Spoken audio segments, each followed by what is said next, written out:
Keluarga terpidana kasus Vina Eki melaporkan Aep dan Sudirman ke Barreskrim Polri karena diduga memberi kesaksian palsu.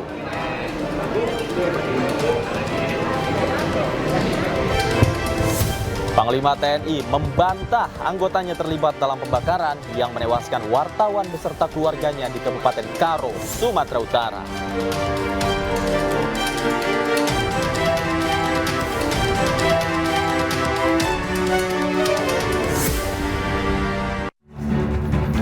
Halo, selamat malam pemirsa, selamat datang di iNewsroom bersama saya Davi Pratama. Kami akan membahas berita utama secara mendalam, komprehensif, dan tentunya eksklusif. Sebagai pembuka iNewsroom kali ini, kami memiliki informasi aksi dari ratusan mahasiswa dari berbagai organisasi di kantor Gubernur Sulawesi Barat berlangsung ricuh. Massa yang memaksa masuk untuk bertemu gubernur dihalang-halangi sejumlah aparat.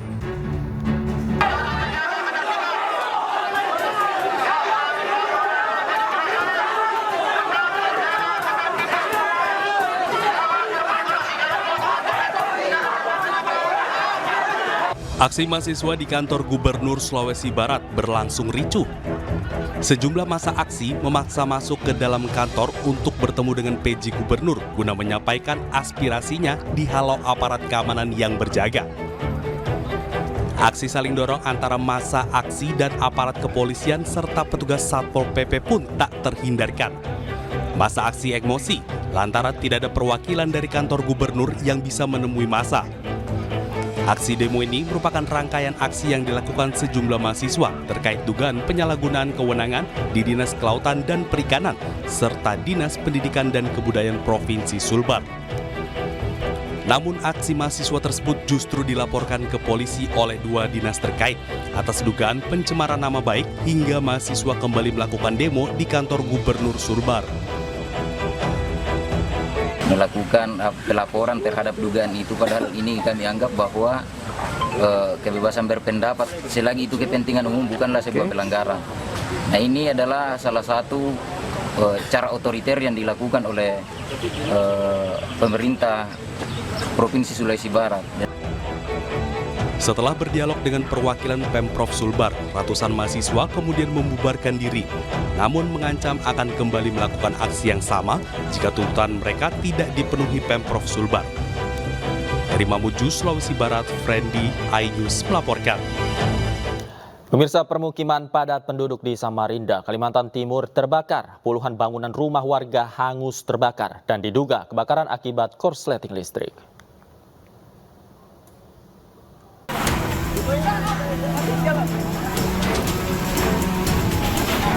Kawasan padat penduduk di Jalan Cipto Mangunkusumo, Samarinda, Kalimantan Timur terbakar. Api muncul dari salah satu rumah bangsalan yang diduga mengalami korsleting listrik. Besarnya tiupan angin membuat api kian membesar dan setidaknya menghantam 89 rumah warga.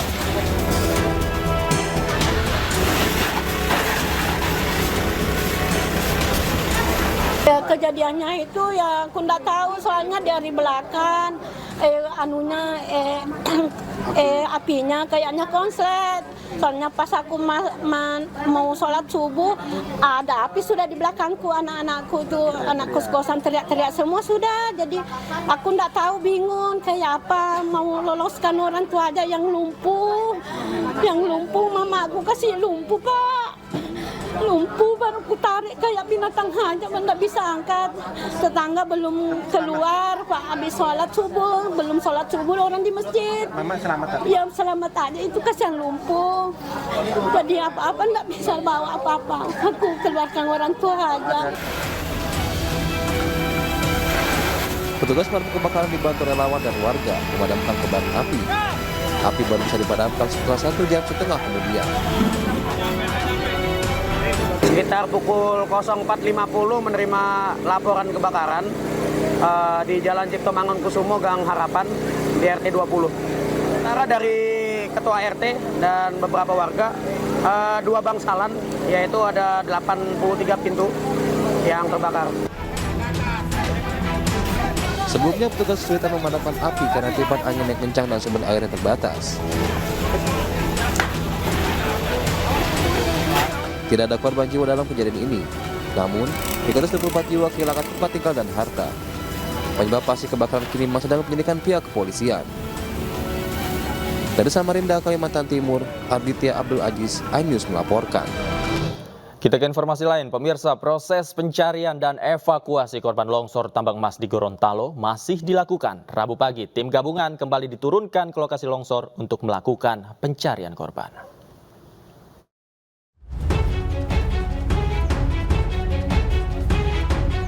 Pasca longsor Gorontalo, sebanyak 50 anggota tim gabungan pencarian dan evakuasi kembali diturunkan ke lokasi longsor.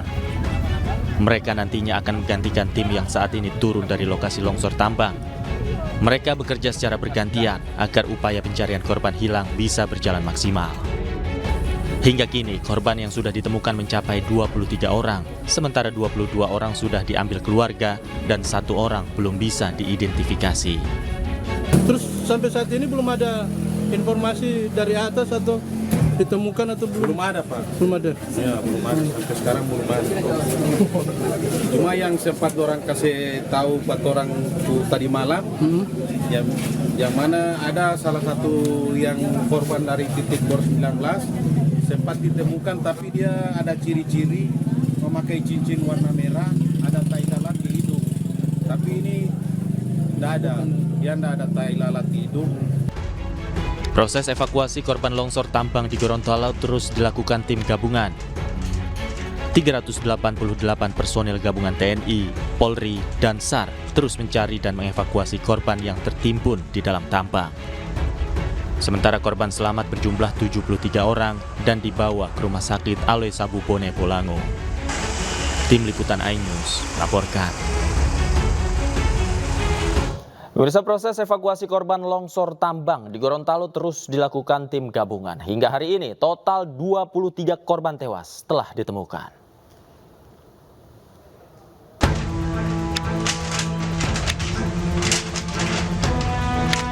Jumlah korban bencana longsor tambang di Bone Bolango, Gorontalo terus bertambah. 388 personel gabungan TNI, Polri, dan tim SAR terus mencari dan mengevakuasi korban selamat maupun meninggal dunia. Hingga Rabu pagi, total 23 korban ditemukan meninggal dunia, sementara 1 korban belum teridentifikasi.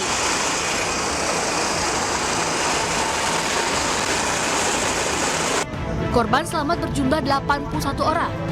Salah 1 korban selamat mengalami luka-luka dan dibawa ke Rumah Sakit Aloe Sabu Bone Bolango. Terevakuasi banyak 23 korban meninggal dan kita masih mencari sekitar 39. Terus untuk program ke depan memang kendalanya kalau kita melihat bersama cuaca, di mana cuaca ini tidak menentu dan tentunya dari trek jalan menuju ke TKP, kalau kita melihat dari tim-tim yang sudah ada itu relatif susah dan obstacle-nya banyak, makan waktu yang cukup panjang. Total korban dalam bencana longsor di Gorontalo hingga Rabu pagi mencapai 135 orang. 81 korban selamat, sementara 23 orang tewas dan 31 orang masih dalam pencarian. Dari Bone Bolango, Gorontalo, Faradila Alim, iNews melaporkan. Kita ke informasi lain, pemirsa, usai dinyatakan bebas dari segala tuduhan, mantan tersangka kasus Vina Cirebon, Peggy Setiawan menantang Aep untuk membuktikan seluruh kesaksiannya. Dalam unggahan YouTube, Aep ditantang berdebat terkait kejanggalan kesaksiannya pada kasus Vina yang membuat Peggy sempat menghuni bilik tahanan.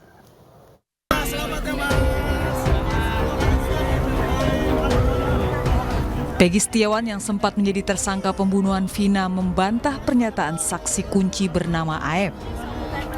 Peggy pun menantang Aep berdebat terkait kejanggalan kesaksiannya pada kasus Vina yang membuat Peggy sempat menghuni bilik tahanan. Aep, kalau kamu laki-laki, gentle, ada debat bersama, kapan ketemu, kita atur waktu. Kamu jangan menyudutkan seseorang, jangan mematikan nama baik seseorang, dan jangan kamu mematikan masa depan seseorang. Kalau kamu gentle, tunjukkan. Menurut kuasa hukum Peggy, Tony RM, kesaksian Aep diduga membuat Polda Jabar menetapkan Peggy sebagai tersangka. Aep kami akan laporkan ke Mabes Polri terkait keterangan palsu ini. Karena faktanya sudah penetapan tersangkanya sudah dinyatakan batal. Sehingga keterangan-keterangan yang tertuang ya itu laporan palsu ya, terutama yang melaporkan ini awalnya ya, kalau memang melaporkan adanya Peggy, yang dimaksud adalah Peggy ini ya. Sebelumnya Aep mengaku melihat Peggy dari kejauhan di TKP pembunuhan Vina pada malam kejadian 27 Agustus 2016 silam. Lalu, akankah Aep memenuhi tantangan yang diberikan Peggy terkait dengan kejanggalan kesaksian kasus pembunuhan Vina dan Eki? Tim Liputan iNews melaporkan. Mantan Menko Polhukam Mahfud MD mengapresiasi hasil putusan dalam sidang pra-peradilan Peggy Setiawan. Ia menilai sejak awal penanganan kasus pembunuhan Vina dan Eki tak profesional, kolutif, dan konspiratif. Bagus. Memang sejak awal saya berpikir memang pra-peradilan harus menerima permohonan pra-peradilan dari Peggy. Karena seperti saya katakan dulu, itu kan penanganannya bukan hanya terlihat tidak profesional, tapi juga menimbulkan kesan kolutif dan konspiratif. Nah, di dalam prinsip hukum pidana itu ada adagium, lebih baik membebaskan 1000 orang yang bersalah daripada Anda menghukum 1 orang saja yang tidak bersalah. Itu sangat jahat menghukum orang yang tidak jelas kesalahannya. Oleh sebab itu saya tabik lah kepada hakim yang telah memutus pra-peradilan dengan berani, jujur, dan juga kepada pengacaranya yang gigih memperjuangkan Peggy. Hormat juga kepada Polda Jawa Barat yang sudah menyatakan menerima dan akan melaksanakan putusan pra-peradilan ini. Keluarga almarhumah Vina meminta Presiden Jokowi dan Kapolri membentuk tim pencari fakta ungkap kasus pembunuhan Vina dan Eki. Kami ulas lengkapnya usai jeda. Tetaplah di iNewsroom.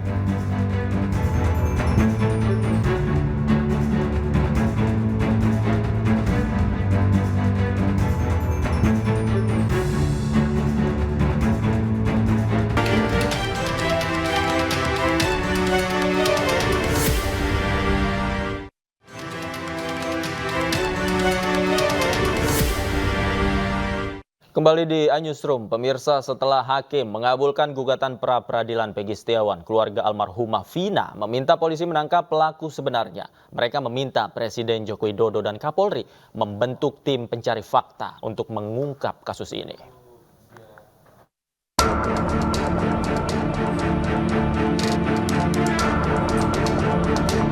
Keluarga Vina, korban pembunuhan yang terjadi pada tahun 2016 silam, meminta Presiden Jokowi dan Kapolri membentuk tim pencari fakta untuk mengungkap kasus pembunuhan yang dialami Vina.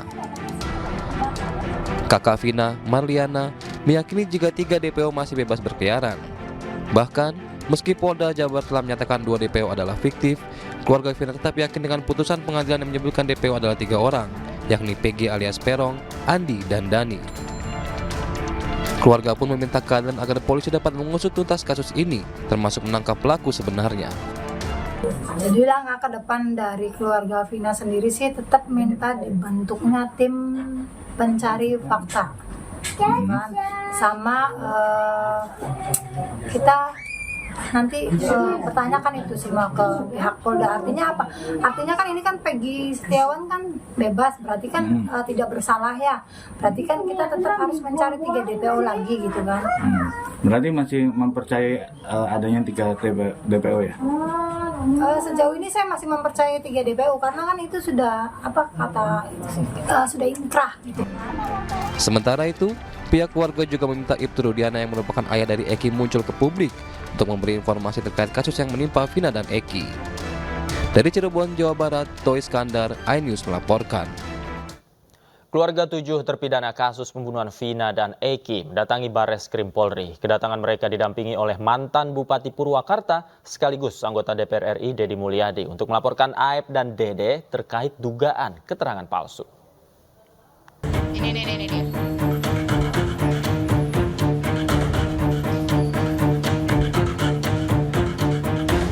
Kuasa hukum terpidana kasus Vina di Cirebon bersama keluarga terpidana mendatangi Barreskrim Polri untuk melaporkan Aep dan Dede terkait dugaan keterangan palsu yang mereka berikan pada 2016 silam. Kedatangan mereka didampingi oleh mantan Bupati Purwakarta sekaligus anggota DPR RI Deddy Mulyadi untuk melaporkan Aib dan Dede terkait dugaan keterangan palsu.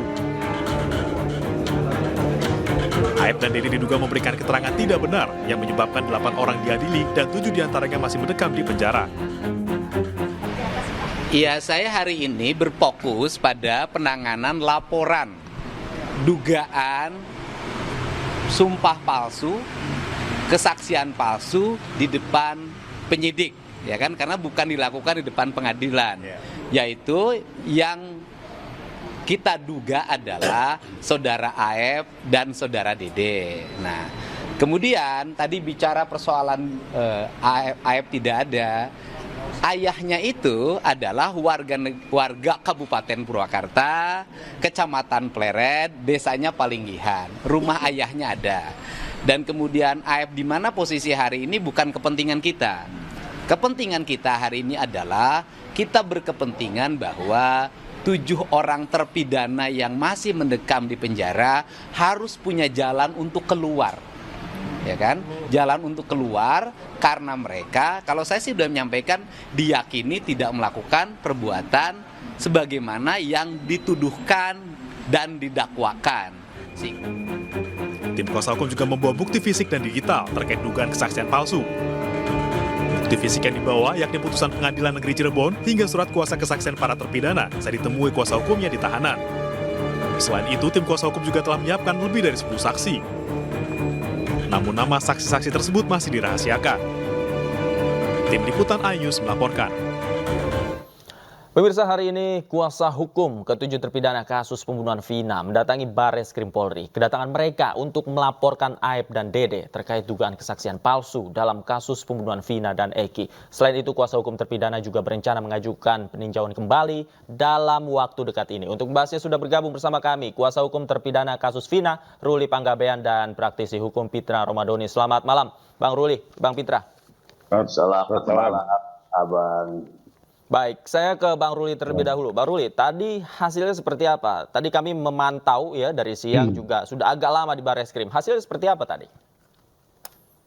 Ya, alhamdulillah memang hari ini kita mengadakan laporan polisi terhadap Aib dan Dede, dan alhamdulillah diterima oleh Barreskrim beserta dengan bukti-bukti yang kami sampaikan. Sekarang ini kita tinggal tunggu saja bagaimana sikap atau tindakan kepolisian dalam hal ini, apakah mengadakan penyelidikan dulu atau bagaimana, ya kami serahkan saja supaya tidak ada fitnah-fitnah lagi lah. Sudahlah, kita serahkan aja pada penyidik hal-hal yang kita tidak sepakati supaya jelas semuanya gitu, hitam, putih dan lain sebagainya. Itu yang pertama. Yang kedua, buat kami ini adalah bagian daripada pengumpulan bukti-bukti kami untuk kami dalam menyusun PK atau peninjauan kembali nanti. Ya, kita lihat saja nanti apakah ini terbukti atau tidak. Gitu. Kira-kira itu yang bisa saya sampaikan pada awalnya. Terima kasih. Oke, tadi juga membawa turut serta barang bukti. Apa saja barang bukti yang dibawa? Ya, tentu saja yang kita bawa selain putusan pengadilan juga berita acara Aib yang berisi yang dibawa sumpah. Itu yang kami bawa, yang kami anggap itu tidak benar, dan kemudian kami bawa pembandingnya, kenapa tidak benarnya, kami bawa saksi-saksinya untuk membantah apa yang disampaikan Aib dan Dede dalam kesaksiannya pada tahun 2016 yang lalu. Begitu. Oke, baik. Saya ke Bang Pitra. Bang Pitra, tanggapan Anda jika tadi tim kuasa hukum terpidana masih sangat yakin bahwa terpidana yang saat ini ada di penjara sebenarnya tidak terbukti bersalah?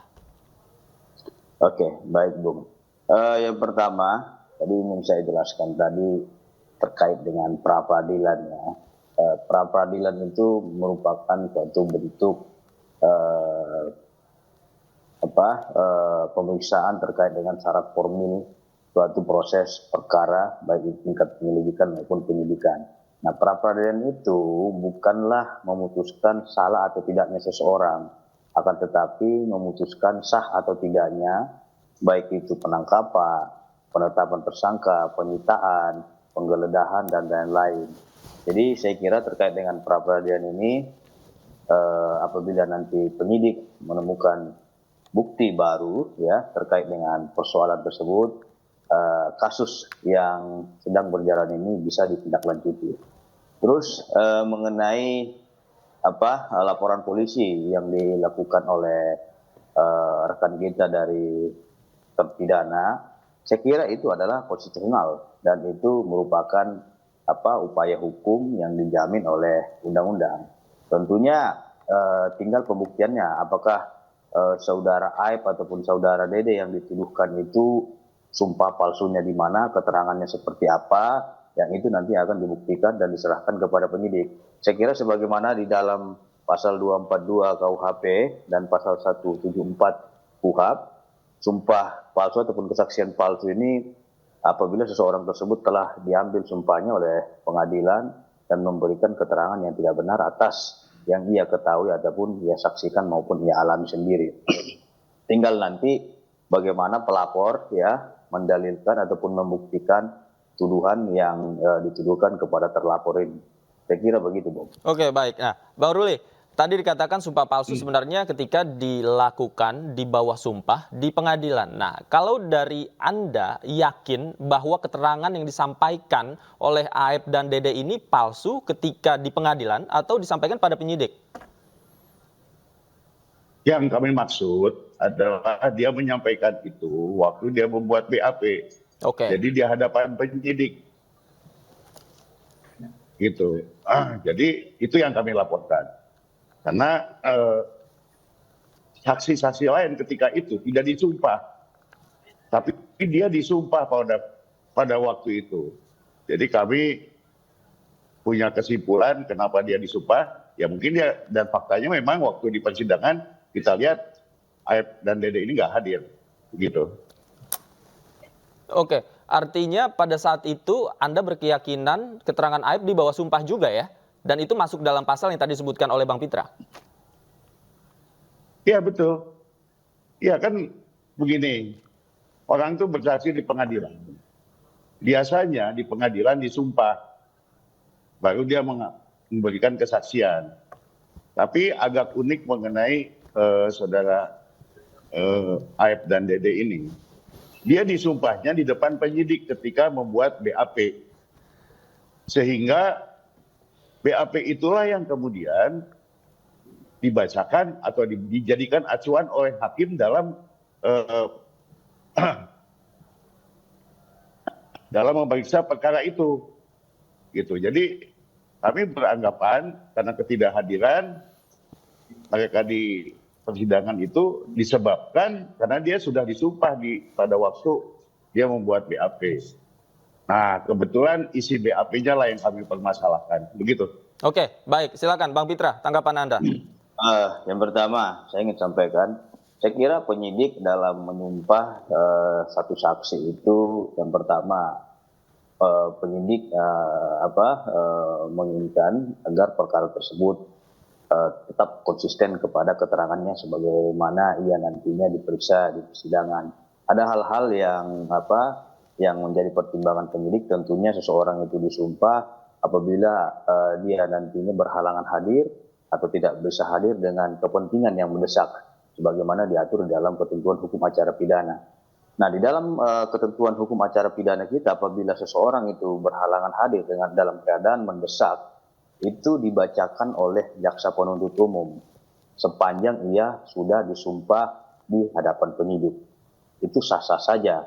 Artinya berita acara pemeriksaan yang dibacakan oleh jaksa penuntut umum dan telah diambil sumpahnya pada waktu pemeriksaan sesuai dengan ketentuan hukum acara pidana kita itu sah sebagai keterangan saksi di bawah sumpah. Bukan berarti dia harus hadir, tidak. Nggak usah hadir pun dia, keterangan di bawah sumpah itu sudah melekat pada dirinya setelah dibacakan oleh jaksa penuntut umum dan diizinkan oleh ketua pengadilan negeri ataupun majelis hakim yang memeriksa pokok perkara. Seperti itu, Bang. Oke, tapi Bang Pitra, artinya Anda setuju ya jika memang ada keterangan di BAP yang dibacakan di pengadilan, meskipun nanti isinya ada yang melanggar, itu sama saja melanggar sumpah?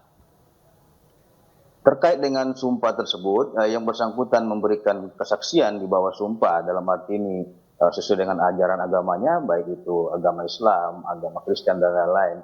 Apabila sudah diambil sumpahnya, itu sah secara hukum dan itu harus dipertanggungjawabkan di hadapan hukum seperti itu. Walaupun dia tidak dapat hadir, dengan dia sudah disumpah itu, jaksa penuntut umum atas izin daripada majelis hakim mempersilahkan untuk dibacakan keterangannya itu sudah melekat kesaksian ataupun keterangan dia sesuai dengan sebagaimana diatur dalam ketentuan hukum acara pidana kita gitu, Bung. Baik. Yang menarik adalah keberadaan Aep dan Dede juga sempat tidak diketahui keberadaannya. Nanti kita ulas lagi usai jeda berikut. Pemirsa, jangan kemana-mana. Diskusi kami masih akan kami lanjutkan usai jeda berikut. Tetaplah di Newsroom.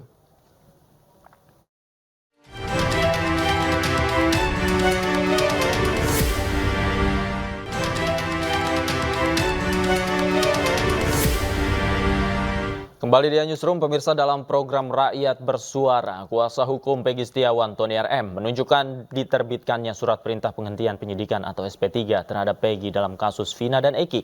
SP3 itu terbit di hari yang sama dengan putusan pra-peradilan Peggy Setiawan. Ditandatangani oleh Direktur Reserse Kriminal Umum Polda Jawa Barat, Surawan SIK, Komisaris Besar Polisi. Betul ya? Tanggal 8 Juli. Tanggal 8 Juli kemarin langsung keluar. Langsung. Tapi ini belum ada informasinya. Tapi baru kemudian disampaikan sekali ini pertama kali diinformasikan. Setelah adanya putusan pra-peradilan, kemudian Polda Jawa Barat kan melakukan konferensi pers bahwa akan mematuhi putusan pra-peradilan. Yang menjadi kewenangan penyidik dalam hal ini mematuhi adalah untuk memberhentikan penyidikan terkait penyidikan terhadap Peggy Setiawan dalam kasus Vina Eki. Nah, kemudian yang kedua membebaskan dari tahanan. Nah, kami agak lama waktu itu banyak yang menanyakan kenapa Peggy keluarnya lama, kenapa Peggy keluarnya. Kami dari pengadilan kemudian istirahat di base camp ya. Kemudian jalan ke pengadilan itu untuk ke Polda Jawa Barat untuk menjemput Peggy Setiawan. Ternyata jawaban dari penyidik akan melakukan gelar perkara. Gelar perkara untuk apa? Gelar perkara untuk menghentikan penyidikan. Itu. Jadi harus dilakukan gelar perkara dulu. Makanya dalam SP3 ini dasarnya juga ada yaitu gelar perkara pada tanggal 8 Juli 2024. Oh, hari yang sama. Dan hari sama dikeluarkan langsung SP3. Betul. Hasil gelar perkara itu kemudian diterbitkanlah SP3. Itu penghentian penyidikan dan kemudian mengeluarkan Peggy dari tahanan. Ya, kita lanjutkan diskusi kita, pemirsa. Saya masih bersama Bang Ruli Panggabean dan Pitra Romadoni. Saya ke Bang Ruli. Bang Ruli, tadi kita lihat cuplikannya bahwa sebenarnya SP3 juga dikeluarkan di hari yang sama. Apakah SP3 dari Peggy Setiawan juga menjadi salah satu alat bukti yang tadi dibawa ke Barreskrim, Bang Ruli? Enggak, nggak ada kaitannya sama pra peradilan. Kita hanya mempermasalahkan isi kesaksian yang kita duga melakukan kesaksian palsu pada waktu 2016. Jadi nggak ada kaitannya sama peradilan putusan. Kita nggak sampai itu. Oke, tidak sampai di situ ya. Namun mengapa kemudian, mungkin tidak hanya saya, masyarakat juga penasaran. Laporan ini baru dilakukan setelah putusan pra-peradilan Peggy Setiawan kemarin dilakukan. Begini, pemirsa sekalian ya. Perlu diketahui bahwa mereka ini adalah bisa dikatakan golongan ekonomi lemah dan kemudian pendidikan SDM-nya juga rendah. Jadi mengenai isi putusannya pun dari mulai 2016 sampai sekarang mereka nggak tahu. Isi putusan dan lain sebagainya nggak tahu. Dan tidak tahu bagaimana untuk mendapatkan itu. Oke, mereka ini maksudnya keluarga terpidana? Terpidana dan keluarga terpidana. Oke. Gitu. Jadi oleh karena itu mereka baru tahu waktu kita kasih tahu. Ini loh putusannya ini kesaksiannya dan lain sebagainya. Nah, setelah mereka mempelajari, mereka bilang, wah yang ini nggak bisa, saya nggak tahu gitu.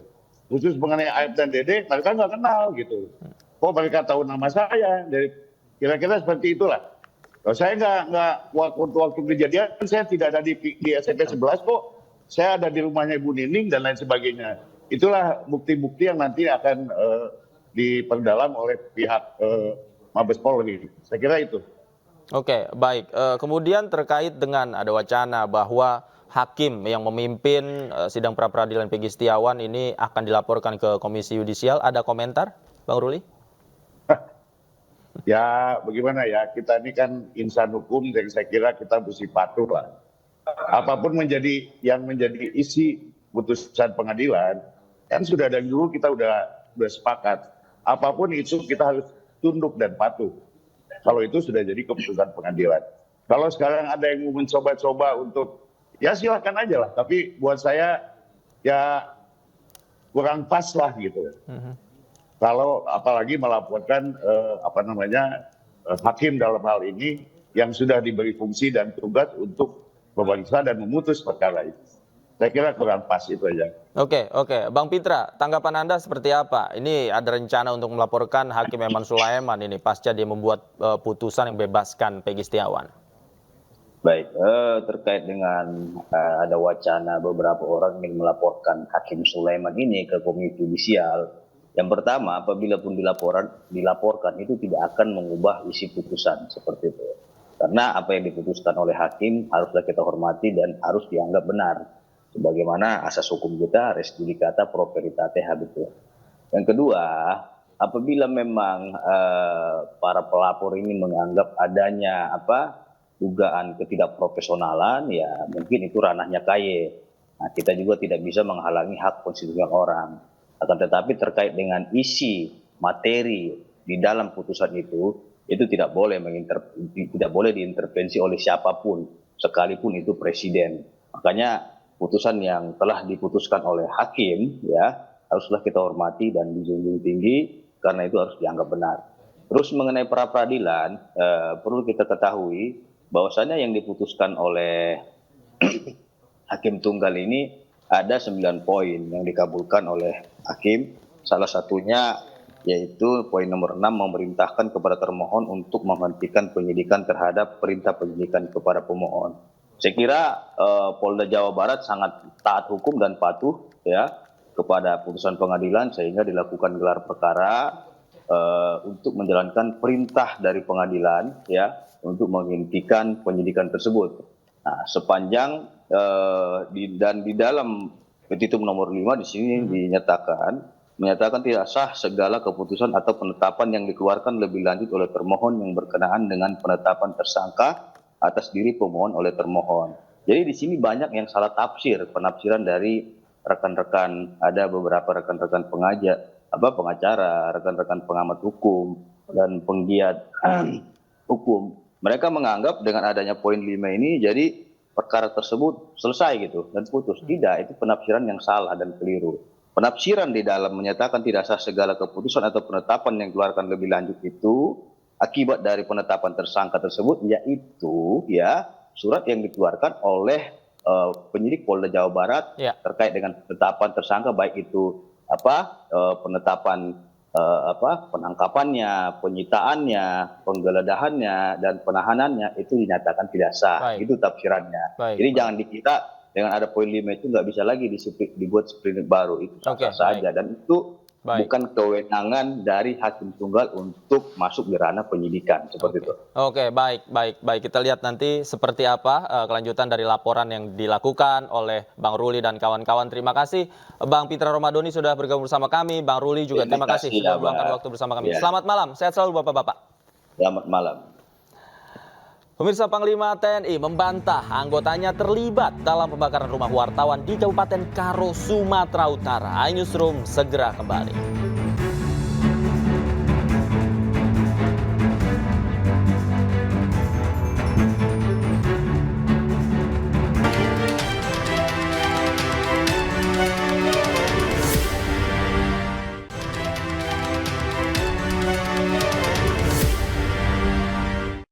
Kembali di Newsroom, pemirsa, Panglima TNI Jenderal Agus Subianto bantah anggotanya terlibat dalam pembakaran yang menewaskan wartawan beserta keluarganya di Kabupaten Karo, Sumatera Utara. Meski 2 pelaku pembakaran telah ditangkap, Mabes Polri juga memastikan pendalaman kasus tidak berhenti pada penetapan tersangka saja.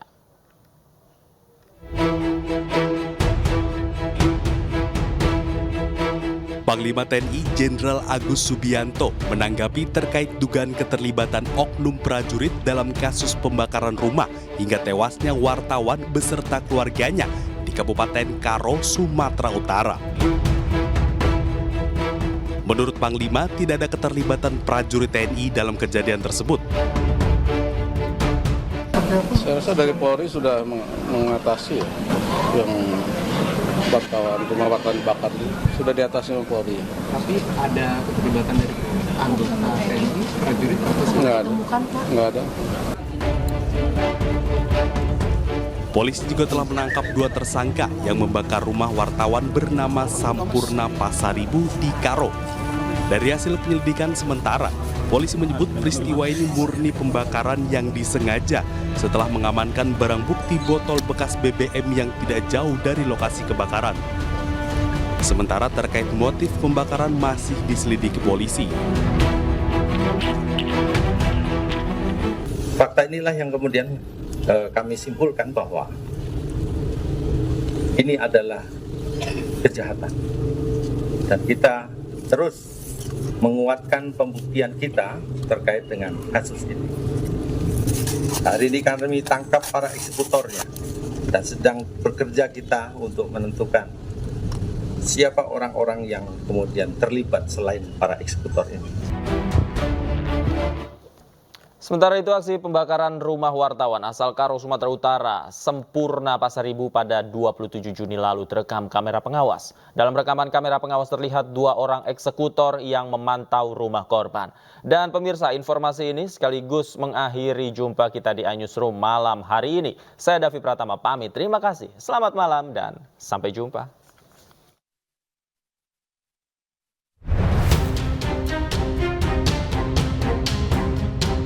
Rekaman kamera pengawas ini mengungkap dan menggambarkan aksi kedua pelaku pembakaran rumah Sampurna Pasaribu. Mereka sempat mondar-mandir atau memantau di sekitar rumah korban.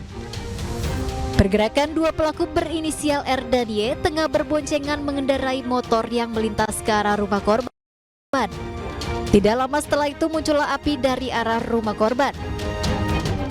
Di Treskrimum Kepolisian Daerah Sumatera Utara bersama Satreskrim Polres Tanah Karo memeriksa 10 bukti rekaman kamera pengawas atau CCTV di sekitar rumah wartawan Tribrata TV. Bukti-bukti tadi adalah hal yang kita temukan dan hari ini bukti itu sudah melekat kepada mereka, pada 2 orang ini maksud saya. Polisi masih terus melakukan penyelidikan dan mengejar siapa yang menjadi otak pelaku pembakaran rumah korban. Dari Kabupaten Karo, Sumatera Utara, Eka Hetriansyah, iNews melaporkan.